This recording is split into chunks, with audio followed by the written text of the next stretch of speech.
Roger. This is the Family Showdown!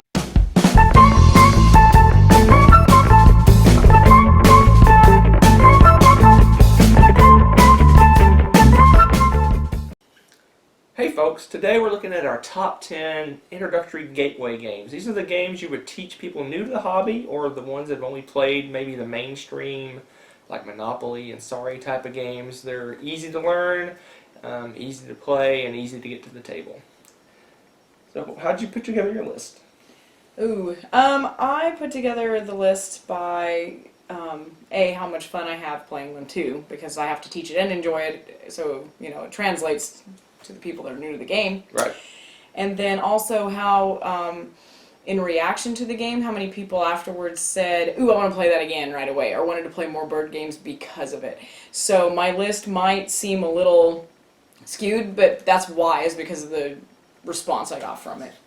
So Yeah, it's going to be interesting because I went about mine completely different. I kind of went kind of a scatter shot to give you kind of a feel for a bunch of different kinds of games, different mechanisms, different not themes, but ways to play and things like that. So it's going to be interesting to see. And of course, these are all, I think they're all wonderful games. yeah, they're all awesome. When I was looking at the list, I started with like almost like 100 games. Because we play with so many kind of new gamers that a bulk of our collection is designed to do just this, to introduce people to the hobby and to get them involved. So I think it's going to be an interesting list. I have a pretty wide variety of mechanisms too, though. So Okay, I think we'll see what pretty happens. big toss-up.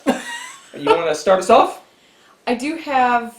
Well, I'll do honorable mentions after the fact, I think. But yeah, I have a couple honorable mentions. But my number 10 is Wits and Wagers.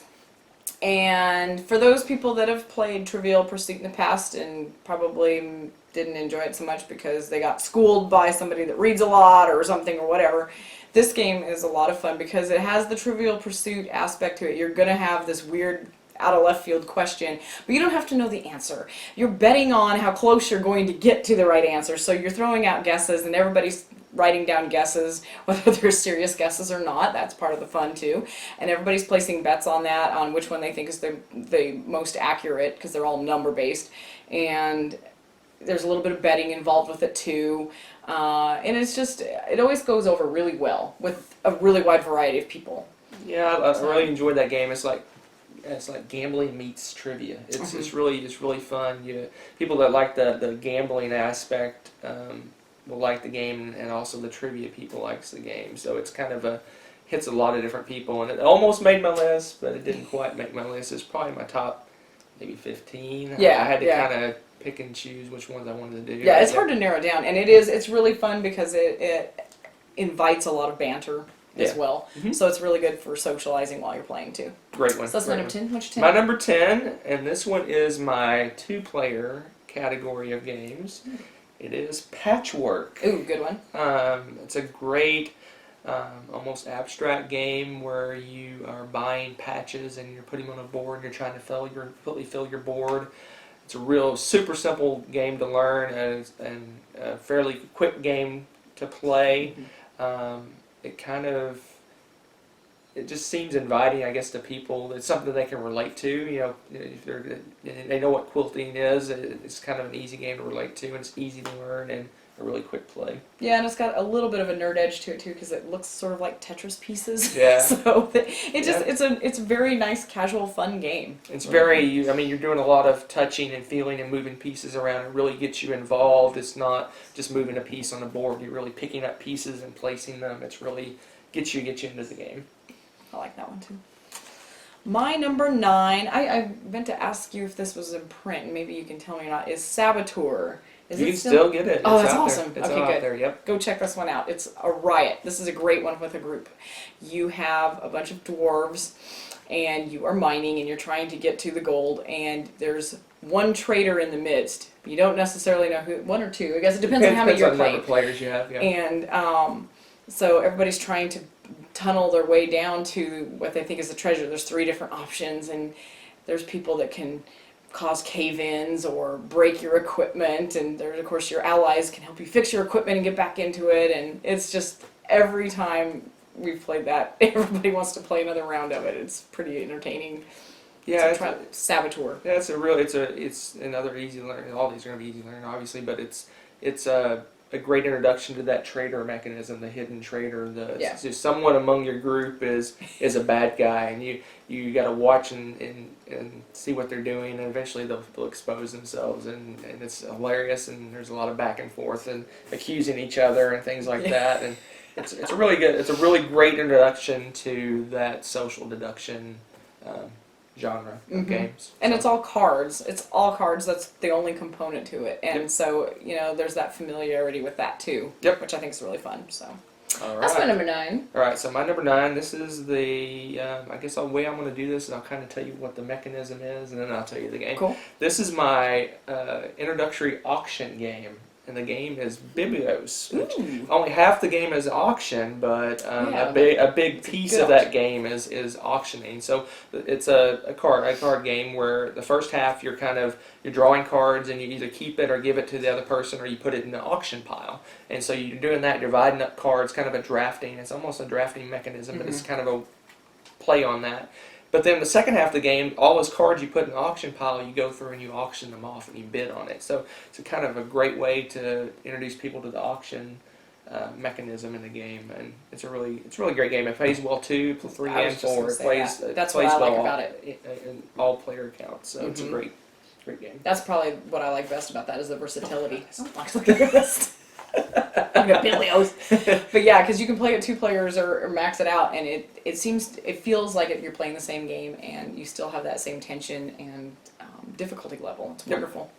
So my number 8 is King of Tokyo, and this one has just been a hit since it came out. Oh my gosh, the dice rolling is the best part of this. You have the action dice, and I think what makes this game really shine is the theme, because everybody loves the Godzilla thing, and you're going to be Godzilla, and you get to go in and wreck a city and or destroy other monsters, however you want to look at it, and you're duking it out and fighting, and it's all about the dice rolls, and just there's a little bit of chance, a little bit of picking and choosing what you want to do to it, and it's just a big hit every time we play that one. Yeah, it's so easy to explain, because I think anyone of any age has played Yahtzee. I mean, it's like one of the games that almost everyone has played, and it's really simple to explain. You roll, you keep some, and then you roll again, and then you keep some, and you roll again, just like in Yahtzee. So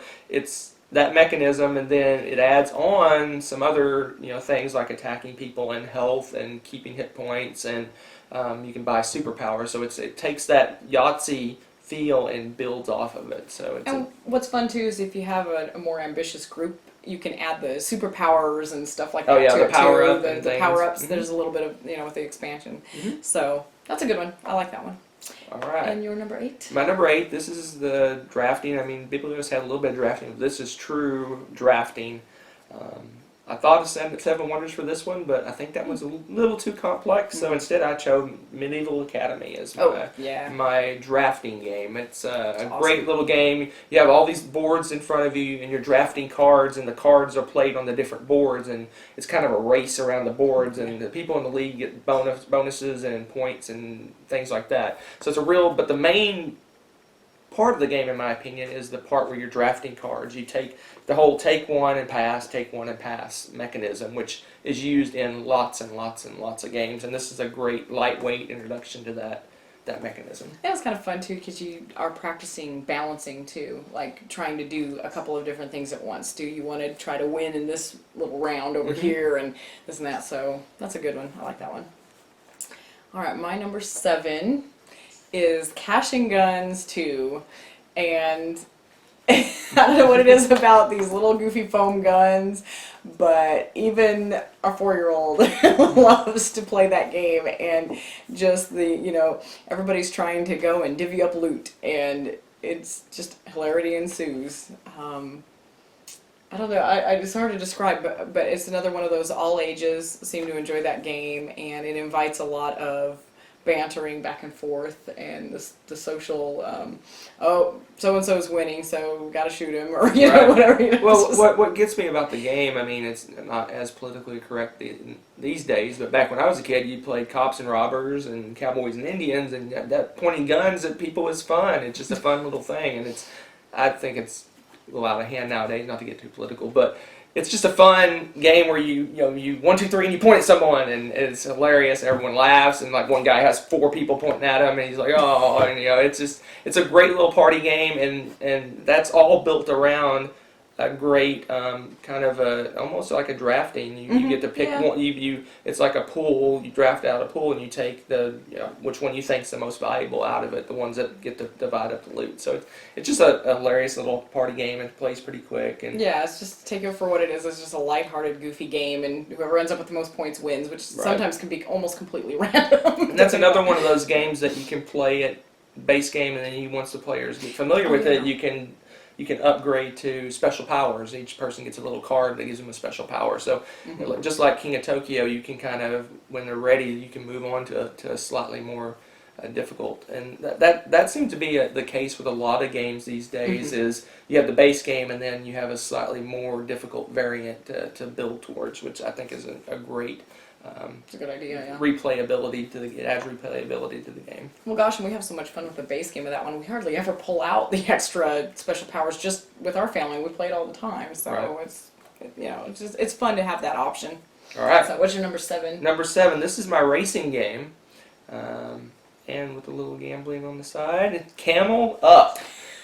It's a fun little just family game where camels are racing around the track, and you're betting on which one you think is going to win, and the camels stack up on each other, and you think one camel's got it won, and one comes from behind and wins. It's just everyone's screaming and laughing. It's a great little, simple little racing game. It's almost it's like the next level of a roll and move game. So I think it's a great gateway to people that are used to trouble and games where you roll a die and you move around. It kind of tricks that up where you're not moving your piece, you're moving pieces on the board, and you're betting which one's going to move the most, basically. A little more at stake. Yeah, and it kind of, again, that's a transition from roll and move to something a little more interesting. Oh, and it's fun. And that one invites a lot of discussion, too, and talking about the odds and different things. Yeah. And that's always been really fun. I like that part of the game, too. Yep, great game. All right, so my number 6 is The Hare and the Tortoise. And it might at first glance look kind of like a little kiddie game because they did make it cartoony with the characters, but this is another game that, once again, I have discovered works so well with all ages and families and groups, whatever, because it's just cute. And it's very similar to Camel Up. It's a race game, and once again, you're not a specific character on the board, but you're placing bets on who you think is going to win, and you get to kind of help that along by what cards you place. And it's pretty easy to explain. I've explained it to people that play almost no board games, and they were able to catch on and have a really good time with that. And the instant reaction afterwards is, I want to do that again. Right. And so we do. And it's really, I really like the fact that you've got little cardboard 3D pieces that you move around, but then it's basically a card game. Yeah. So. That was my backup choice for racing, actually. I just picked Camel Up because it has that gambling thing, and I'm big on I like that. That's a hit, yeah. So, yeah, that Tortoise, it's a really fun game. It teaches you kind of set collection in a way because you kind of want to build up and move your guy a lot all at once to kind of jump ahead. Playing 1 or 2 at a time is not nearly as effective as dropping a bunch all at the same time. So it adds that set collection, which people are familiar with in a lot of mainstream card games. So it's kind of puts those two together, and that's the story of the tortoise and hare, which a lot of almost everyone's familiar with. So it kind of has that going for it as well. So what's your number 6? My number 6. This is my Press Your Luck game, and that game is Incan Gold. Yes, in this game, you're explorers going down into a cave trying to gather as much treasure you can before the monsters of the cave get you. So as you're going down, you're dividing the treasure up, and at any point you can flee out of the cave and keep your money. But if you keep going, you're dividing it among fewer and fewer and fewer people. So the longer you hold off, the less people, the more money you potentially make, but the more the dangers are. So you get some information as you're going down the cave. you basically have to get two of the same bad thing before you die or whatever. So as soon as one comes out, you're like, oh, do I want to keep going? And you want to risk it, but invariably I always stay too long and I always get no money. And the people that flee early end up winning the game. But it's hilarious. So every once in a while you get that run where you go deep in the cave all by yourself and you get all this treasure and you get out and you throw your hands up and it's so much fun. But it teaches you that whole risk-reward thing and pressure luck, and a lot of games use that mechanism. Do I do one more turn? Do I take one more action? When do I stop? And it's love it. It's a great game. That is pretty awesome. All right, my number 5 is a relatively new one for us in our collection, and that is Trekking the National Parks. My number 5 is Trekking the National Park. Well, how interesting. Well, hey, wait! It's my hand management dual use cards, and I'll explain that in a moment. But I like that. I'll let her go first. Yeah. Well, I like it for the shiny bits. No, I'll get a little more technical, I promise. No, but the shiny bits actually do have a certain appeal to it. What we like about it and what appeals to a lot of the people that we've played it with is, hey, it's a map of the United States with national parks on it. A lot of people are familiar with that, enjoy that, and it kind of brings this aspect to light a little bit, which I really enjoy. It even comes with a little booklet that has information about the national parks, and I just love that. I think that is so neat. And it's got the little glass beads like you'd find for fish bowls and stuff, and those are the pieces on there, and you've got the cards, which Hunter's going to explain, but you use the cards for a couple of different things. Right. And it's really neat to get to show people how to use that game, because the game is really easy to learn, but there's a lot of freedom and a lot of variety of what you can do in the game. So it's really just all around a really solid game, and it's a keeper, and it's one of those games that a lot of people ask me, okay, so how do I get this one? That's almost always the response afterwards. So she did a great job of explaining that. I didn't go into why I chose this for my list. Is the cards themselves, you can use them for movement. You spin them there's numbers on them, and that tells you how far you can move. You spin one or multiple cards to move a certain distance across the map. But at the same time, those same cards are used to buy park cards. So you have to balance, do I use it for movement? Oh, but I need it for the park card I'm going to get later. So, and that mechanism of dual use cards is in a lot of more advanced games, and that's a great introduction to that, tension. Do I use it for this or do I use it for that? Well, do I save it? Do I use it now? Do I use it later? And it also teaches you hand management of, saving cards for the future, which a lot of games, as soon as you get the thing you need, boom, you play it. This, you need to kind of plan ahead. Like, oh, I'm going to be doing this later on in the game. I need to keep some of these cards and not spend them. Mm-hmm. So it teaches you that hand management, which is really good. And also, it's about national parks, and who doesn't like national parks? Okay. So I guess we knocked out 5 for both of us, our first crossover. And it's happened at the same time. So I guess we're to your number 4, right? Yes, my number 4 actually follows along the same line as Trekking the National Parks in my book as far as how the game plays, and that is Ticket to Ride. The mechanism of traveling across a place and accomplishing certain things along the way. So it's got a lot of the same feel. This one has the appeal to anybody that likes trains or is like trains. Again, you've got another U.S. map where you can use, with Ticket to Ride anymore, I think they've got a map for pretty much any section of the globe that you would prefer. Yeah. Which is great. And they've got a beautiful, is it 10th anniversary? Oh yeah, the deluxe 10th anniversary. You get crazy. You can get this the board gorgeous, is as big as this table, and it's got cool little trains, and gorgeous. Everything's Someday. Yeah. But it's beautiful. Game. And but the basic game is really cool too. And it's got these cute little trains. So you're actually putting little trains down as you build your track, and you've got these beautiful colored cards, and they're color-coded for a reason because the tracks are coded on there, and there's a little bit more strategy with Ticket to Ride insofar as you can completely block off someone's path. If you're not paying attention, if you're not careful, you can get completely blocked. Now, in Trekking National Parks, it's more of a temporary thing. They can't do a whole trek. But with Ticket to Ride, there's a little bit of thinking ahead insofar as you got to build up your cards, and you got to think about what's going on with other players with the track. So, and every time, that game is so addictive. It's a little bit longer, so for people with the shorter attention spans, you may not want to start with something like this. But if you got someone that wants to sit and play for a while, this is an awesome game. Yeah. Can't recommend it highly enough. Yep. Great game. All right, so we're at 4s. Mm-hmm. So my number 4 is my favorite type of game, which is worker placement. Ooh, yes. So my gateway worker placement game is Stone Age. Awesome. Which is a great introduction to worker placement. Mm-hmm. Which again, that's another mechanism that a lot of games are using these days.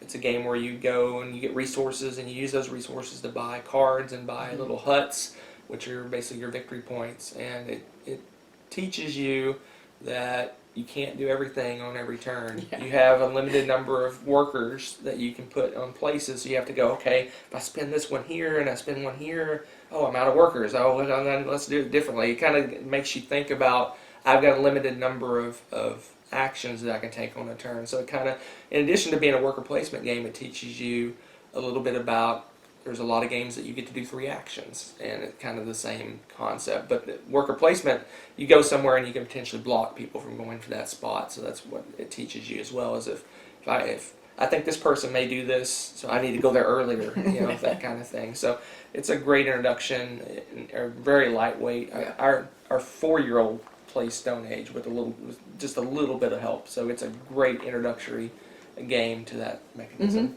Yep. My number 3 is Dominion, and that is probably one of the best starter deck building games out there.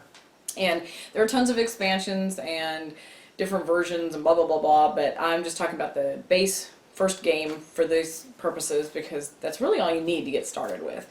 And it has been a big hit. Anybody that likes to play cards, like my family, we grew up playing cards all the time. And so this was just kind of a natural extension of that, to play cards with a little more depth to it.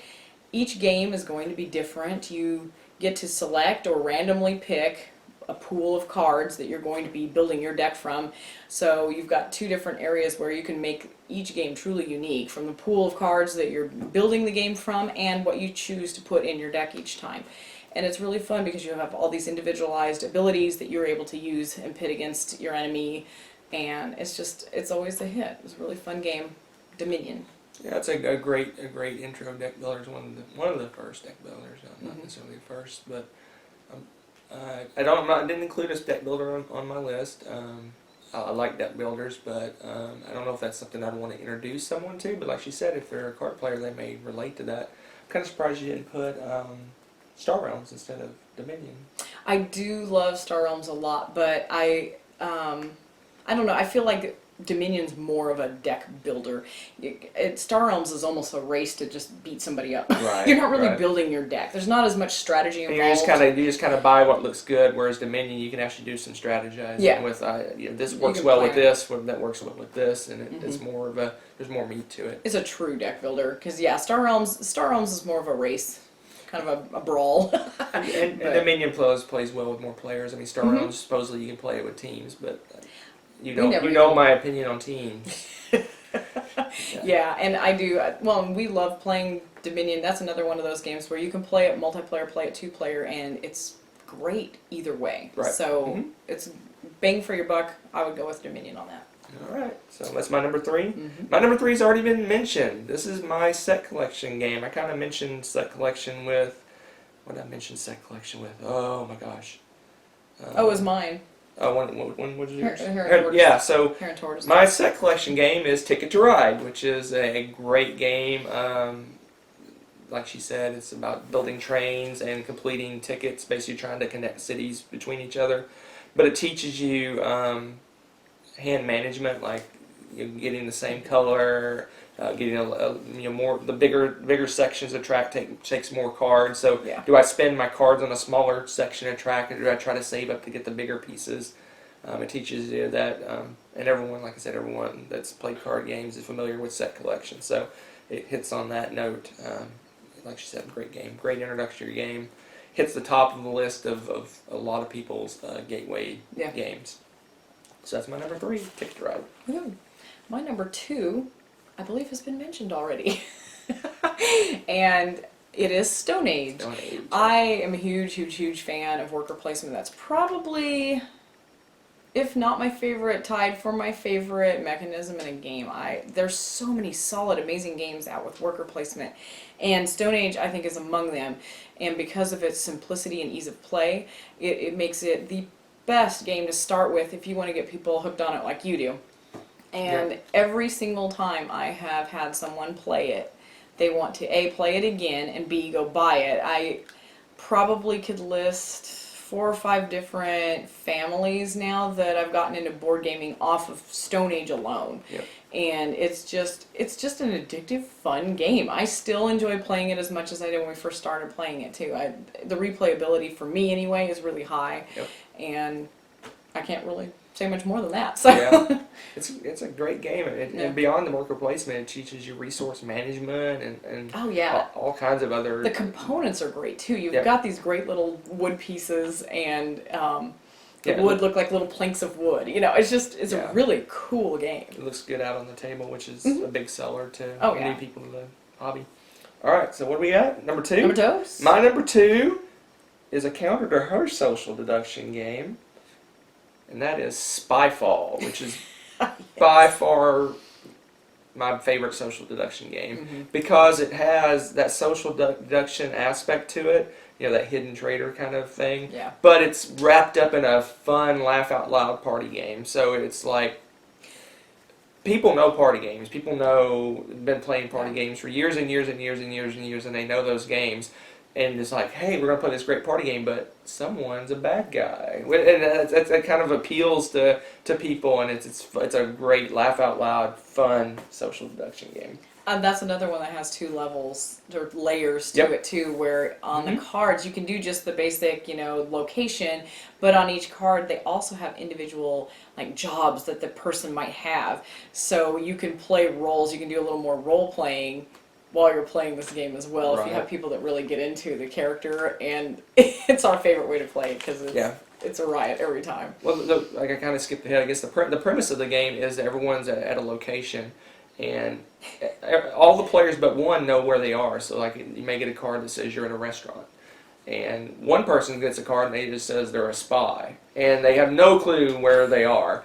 And each person, the people ask each other questions like, what are you doing here, and who do you go here with, and what do you smell, and what do you hear, and the spy has got to kind of figure out where everyone is Before he gets found out. before he gets found out. So the spy's kind of got to answer the questions kind of obscure and hope that he falls in the right place. It's a really fun game. When you're that spy, it's intense. You're like, oh, they're gonna find me out. It's like I said, it's a great introduction to that social deduction hidden traitor mechanic. Similar, like Saboteur has that same thing. Mhm. But this one, like I said, is wrapped up in a fun party game. And like she said, the roles, like for the restaurant, you may be a waiter, or you may be the receptionist at the front, or you may be chef. you could be a chef, and so everyone will answer the questions a little bit differently based on what you ask. He's like, what are you doing here? Well, I clean things, or you got to be obscure. So it's just a fun little party game. I love it, love it, love it. Spyfall. My number 2. Well, my number 1 he already mentioned as well, and that is Ink and Gold. And this one, oh my goodness, every single time it comes out, I actually have people asking, hey, are you going to bring Ink and Gold next time? And I even have a troop of girls that I brought it when we were working on our Toys and Games badge, and the girls, we all had centers and things, and the girls that didn't get to that center were actually really disappointed because everybody was ranting and raving about the game. And the way I bring it out each time is I tell everyone that it's where you're playing Indiana Jones, and you get to go through, and we kind of take it from that viewpoint of you're trying to come out before all of the bad stuff happens, and Hunter went over that already. And everybody seems to relate to that and really enjoy it. The pieces, again, it's got cute little components, which, as you can see, is also a theme with all of these games, why they're so great. And they've got little gems, little plastic gems of various colors to, for the different denominations of money, basically. And so everybody's collecting all their little gems and hiding them in their tent, and it's just, I don't know, there's something just really fun about that, and pushing your luck and laughing when the cave's in and you made it out alive. And so I really cannot recommend that one enough. Ink and Gold is always a hit. Yeah, what gets the new gamers, the ones that only played like the mainstream games like Monopoly and Sorry and Trouble and all those kind of games, is when they see these games on their table, they're like, wow! Yeah. It blows them away because it's just it blows them away because they're not used to that. They're used to a plain board, a plain boring board with plain boring pieces, and maybe a white six-sided die.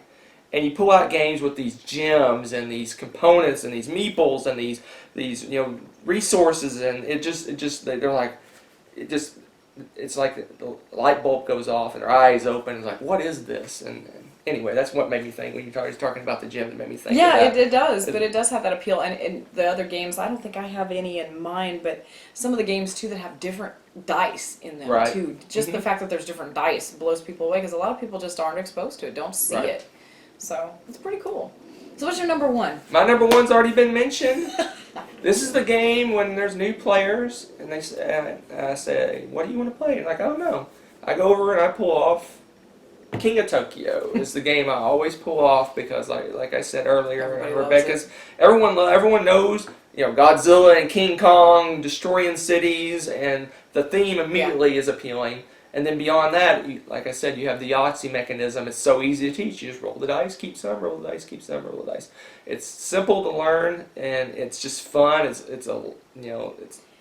relatable, and that's the thing about a gateway game, that you have to pull them in. You have to have a one sentence spiel of this is what the game is to draw them in, and that one's so easy.